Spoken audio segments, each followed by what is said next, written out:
Le sacrifice d'Abraham 22. Après ces événements, il arriva que Dieu éprouva Abraham et lui dit : « Abraham !» Il répondit : « Me voici. » Dieu dit : « Prends ton fils, ton unique que tu chéris, Isaac, et va-t'en au pays de Moria, et là tu l'offriras en holocauste sur une montagne que je t'indiquerai. » Abraham se leva tôt, sella son âne et prit avec lui 2 de ses serviteurs et son fils Isaac. Il fendit le bois de l'holocauste et se mit en route pour l'endroit que Dieu lui avait dit. Le 3e jour, Abraham, levant les yeux, vit l'endroit de loin.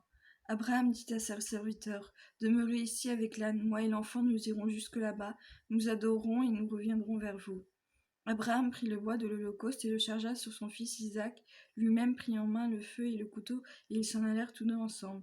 Isaac s'adressa à son père Abraham et dit : « Mon père !» Il lui répondit : « Me voici, mon fils. » Il reprit : « Voici le feu et le bois, mais où est l'agneau pour l'holocauste ?» Abraham répondit : « C'est Dieu qui pourvoira l'agneau pour l'holocauste, mon fils. » Et ils s'en allèrent tous deux ensemble. Quand ils furent arrivés à l'endroit que Dieu lui avait indiqué, Abraham y éleva l'autel et disposa le bois, puis il lia son fils Isaac et le mit sur l'autel par-dessus le bois. Abraham étendit la main et saisit le couteau pour immoler son fils. Mais l'ange de Yahvé l'appela et dit : « Abraham, Abraham !» Et il répondit : « Me voici. » L'ange dit : « N'étends pas la main contre l'enfant, ne lui fais aucun mal. Je sais maintenant que tu crains Dieu, tu ne m'as pas refusé ton fils, ton unique. » Abraham leva les yeux et vit un bélier qui s'était pris par les cornes dans un buisson, et Abraham alla prendre le bélier et l'offrit en holocauste à la place de son fils. À ce lieu, Abraham donna le nom de Yahvé pourvoit, en sorte qu'on dit aujourd'hui : sur la montagne, Yahvé apparaît.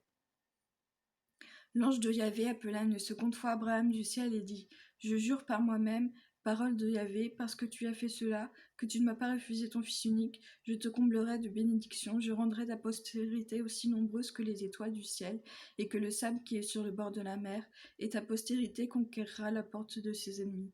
Par ta postérité se béniront toutes les nations de la terre, parce que tu m'as obéi. » Abraham revint vers ses serviteurs, et ils se mirent en route ensemble pour Bersabée. Abraham résida à Bersabée. La descendance de Nahor. Après ces événements, on annonça à Abraham que Milca, elle aussi, avait enfanté des fils à son frère Nahor. Son premier-né, Buz, le frère de celui-ci, Kemuel, père d'Aram, Kesed, Azo, Pildash, Yidalph, Bethuel, et Bethuel engendra Rebecca. Ce sont les 8 enfants que Milca donna à Nahor, le frère d'Abraham. Il avait une concubine nommée Reuma, qui eut aussi des enfants, Théba, Gaham, Tahash et Maaka. La tombe des patriarches 23. La vie de Sarah fut de 127 ans, durée de la vie de Sarah, et elle mourut à Kiria Arba, c'est Hébron, au pays de Canaan. Abraham entra faire le deuil de Sarah et la pleurait. Puis Abraham se leva de devant son mort et parla ainsi au fils de Heth : « Je suis chez vous un étranger et un résident. Accordez-moi chez vous une possession funéraire pour que j'enlève mon mort et l'enterre. » Les fils de Heth firent cette réponse à Abraham : « Mon Seigneur, écoute-nous plutôt.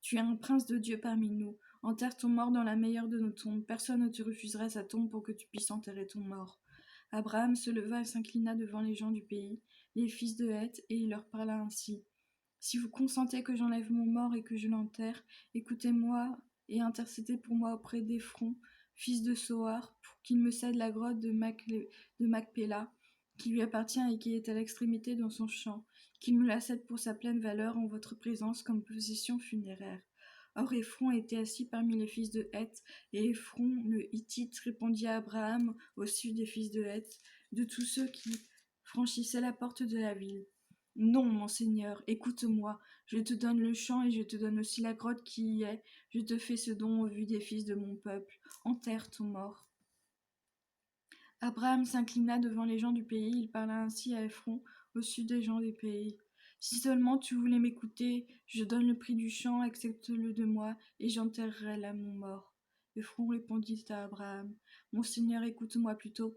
Une terre de 400 cycles d'argent, entre moi et toi, qu'est-ce que cela ? Enterre ton mort. » Abraham donna son consentement à Éphron, et Abraham pesa à Éphron l'argent dont il avait parlé au sud des fils de Heth, soit 400 cycles d'argent ayant cours chez le marchand.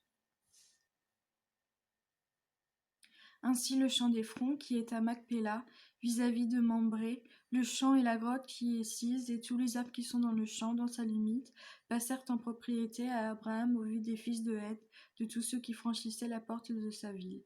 Puis Abraham enterra Sarah, sa femme, dans la grotte du champ de Macpéla, vis-à-vis de Mambré, c'est Hébron, au pays de Canaan.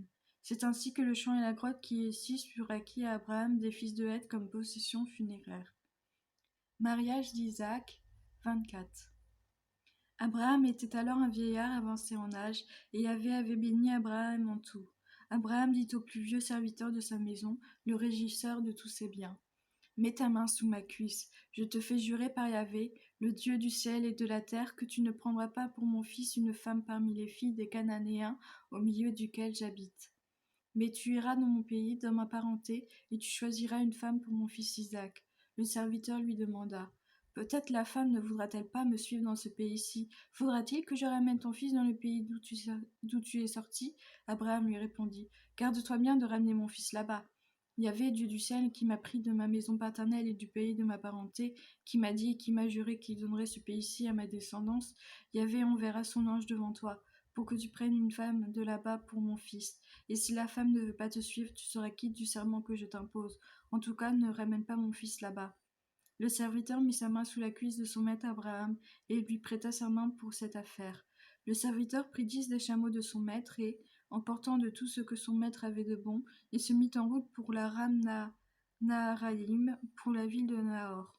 Il fit agenouiller les chameaux en dehors de la ville, près du puits, à l'heure du soir, à l'heure où les femmes sortent pour puiser.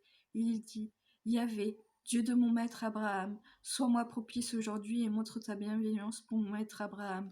Je me tiens près de la source et les filles des gens de la ville sortent pour puiser de l'eau. La jeune fille à qui je dirai: Incline donc ta cruche que je boive, et qui répondra: Bois, et j'abreuverai aussi tes chameaux, ce sera celle que tu as destinée à ton serviteur Isaac, et je connaîtrai à cela que tu as montré ta bienveillance pour mon maître. Il n'avait pas fini de parler que sortait Rebecca, qui était fille de Bethuel, fils de Milca, la femme de Nahor, frère d'Abraham, et elle avait sa cruche sur l'épaule. La jeune fille était très belle, elle était vierge, aucun homme ne l'avait approchée. Elle descendit à la source, emplit sa cruche et remonta. Le serviteur courut devant elle et dit: S'il te plaît, laisse-moi boire un peu d'eau de sa cruche. Elle répondit: Bois, mon seigneur. Et vite elle abaissa sa cruche sur son bras et lui fit boire. Quand elle eut fini de lui donner à boire, elle dit: Je vais puiser aussi pour tes chameaux, jusqu'à ce qu'ils soient désaltérés. Vite elle vida sa cruche dans l'eau, courut encore au puits pour puiser, et puisa pour tous les chameaux. L'homme la considérait en silence, se demandant si Yahvé l'avait ou non menée au but. Lorsque les chameaux eurent fini de boire, l'homme prit un anneau d'or pesant un demi-cycle et, à ses bras, 2 bracelets pesant 10 cycles d'or, et il dit: De qui es-tu la fille? Apprends-le-moi, je te prie. Y a-t-il de la place chez ton père pour que nous passions la nuit? Elle répondit: Je suis la fille de Bethuel, le fils que Milca a enfanté à Nahor. Et elle continua: Il y a chez nous de la paille et du fourrage en quantité, et de la place pour gîter. Alors l'homme se prosterna et adora Yahvé, et il dit: Béni soit Yahvé, Dieu de mon maître Abraham, qui n'a pas ménagé sa bienveillance et sa bonté à mon maître. Yahvé a guidé mes pas chez le frère de mon maître. La jeune fille courut annoncer chez sa mère ce qui était arrivé. Or Rebecca avait un frère qui s'appelait Laban. Et Laban courut dehors vers l'homme à la source. Dès qu'il eut vu l'anneau et les bracelets que portait sa sœur, et qu'il eut entendu sur Rebecca dire: Voici là comment cet homme m'a parlé. Il alla vers l'homme et le trouva encore debout près des chameaux à la source. Il lui dit: Viens, béni de Yahvé, pourquoi restes-tu dehors quand j'ai débarrassé la maison et fait de la place pour les chameaux? L'homme vint à la maison, et Laban débatta les chameaux, et il donna de la paille et du fourrage aux chameaux, et, pour lui et les hommes qui l'accompagnaient, de l'eau pour se laver les pieds. On lui présenta à manger, mais il dit: Je ne mangerai pas avant d'avoir dit ce que j'ai à dire. Et Laban répondit: Parle. Il dit: Je suis le serviteur d'Abraham. Yahvé a comblé mon maître de bénédictions, et celui est devenu très riche. Il lui a donné du petit et du gros bétail, de l'argent et de l'or, des serviteurs et des servantes, des chameaux et des ânes. Sarah, la femme de mon maître, lui a, quand elle était déjà vieille, enfanté un fils, auquel il a transmis tous ses biens. Mon maître m'a fait prêter ce serment: Tu ne prendras pas pour mon fils une femme parmi les filles des Cananéens dont j'habite le pays. Malheur à toi si tu ne vas pas dans ma maison paternelle, dans ma famille, choisir une femme pour mon fils. J'ai dit à mon maître: Peut-être cette femme n'acceptera pas de me suivre. » Et il m'a répondu, Yahvé, en présence de qui j'ai marché, enverra son ange avec toi. Il te mènera au but et tu prendras pour mon fils une femme de ma famille, de ma maison paternelle. Tu seras alors quitte de ma malédiction. Tu seras allé dans ma famille et, si tu refuses, tu seras quitte de ma malédiction. Je suis arrivé aujourd'hui à la source et j'ai dit, Yahvé, Dieu de mon maître Abraham, montre, je te prie si tu es disposé à mener au but le chemin par où je vais. Je me tiens près de la source. La jeune fille qui sortira pour puiser, à qui je dirai, s'il te plaît, donne-moi à boire un peu d'eau de ta cruche, et qui répondra, bois toi-même, et je puiserai aussi pour tes chameaux, ce sera la femme que Yahvé a destinée au fils de mon maître. Je n'ai pas fini de parler en moi-même que Rebecca sortait, sa cruche sur l'épaule. Elle descendit à la source et elle puisa. Je lui dis, donne-moi à boire, s'il te plaît. Vite, elle se déchargea de sa cruche et dit, bois, et j'abreuverai aussi tes chameaux. J'ai bu, et elle abreuvait aussi mes chameaux. Je lui ai demandé, de qui es-tu la fille? Et elle a répondu, je suis la fille de Bethuel, le fils que Mika a donné à Nahor.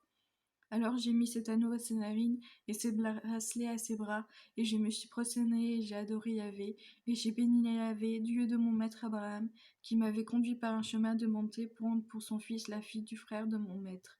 Maintenant, si vous êtes disposé à montrer à mon maître bienveillance et bonté, déclarez-le-moi, sinon déclarez-le-moi pour que je me tourne à droite ou à gauche.